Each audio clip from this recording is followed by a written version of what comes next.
There's a medical procedure that could save thousands of lives every year. The problem is a lot of people just don't do it. We're talking about a colonoscopy. It's the only actual way to detect colon cancer at its early stages.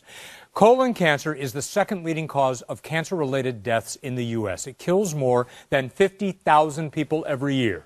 Your chance of getting colon cancer, it's about 1 in 20, and that goes up if you're over 50, especially if an immediate family member has had colon cancer or even benign polyps, for that matter. We brought in Dr. David Rosenfeld. He's a Simi Valley-based proctologist and colorectal surgeon. Is that correct? Yes, sir. Thanks for coming all the way from Simi Valley. So this is the month where you're trying to get the word out to have people get colonoscopies. First of all, I said over 50. Is that the benchmark when you want to start? Yeah, 50 years of age. That's the screening age 50. So no family history of colon cancer or polyps, no personal history of polyps, and no symptoms. And we never want to have symptoms before we get a colonoscopy. Well, that's not something that people really have discussions with their parents. So are we just talking mom and dad, or do we go back to grandpa, grandma, great-grandmother? Primarily first-degree relatives, but if you have a couple second-degree relatives, like a grandparent and their brother or sister, then that puts you at a higher risk. Oh, okay, what if the people say, okay, I've heard about it, but God, it's expensive. I don't know if my insurance covers it.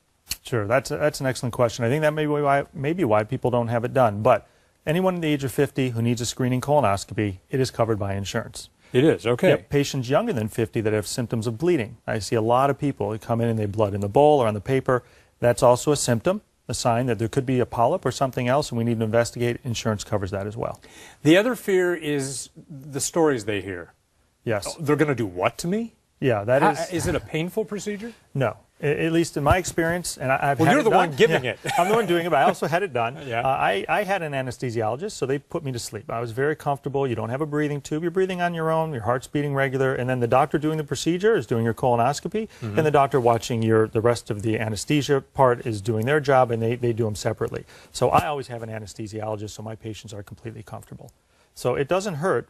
I think what people don't like is the bowel preparation. Who wants to be sitting on the toilet? You know, I'll be honest with you, for 4 hours. I've had two, and yeah, I've got a gallon of stuff I had to drink. I had to take a day off before the procedure, then the day of the procedure, and yeah, the preparation was terrible. Are you guys doing anything to make that better? Yeah, I think the preparation that I've used is a lot better. It's a Gatorade mixed with what's called a Miralax powder. Oh.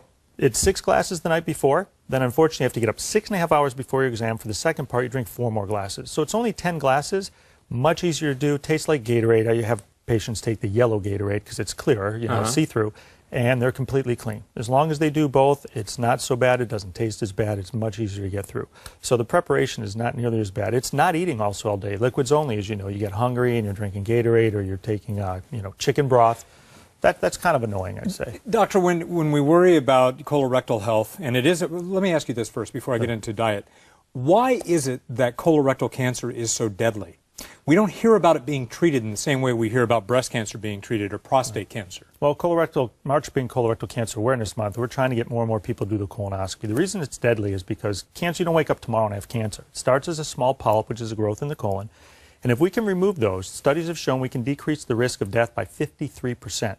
So the colonoscopy is the gold standard. So doing that at the right age, at the right time, and then following up, if it's clean every 10 years or with polyps about every 3 or 5 years, will definitely decrease the risk of colon cancer because polyps are 95% the cause of colorectal cancer. Boy, it must not be genetics. a slow-growing cancer if you only do it every 10 years. It is slow-growing. It is. And so if found, patients can, if found early, it's actually curable. And even sometimes found in a larger size, if it hasn't spread, it's still curable, up to 80 to 90%. Okay, so the first message is, if you're over 50 and or if you have a history in your family of colorectal cancer, get your colonoscopy. Final question is, anything in diet we can do to prevent this? Yeah, we have a diet high in meats.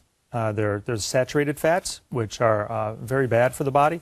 The unsaturated fats from nuts and fruit and vegetables are much better. So a diet that's lower in the red meat and higher in fruits and vegetables, chicken and fish for sure, the oils, much better, much better, and decrease the risk of cancer. Dr. David Rosenfeld from Simi Valley, thanks for coming in. March, everybody, Colorectal Cancer Awareness Month.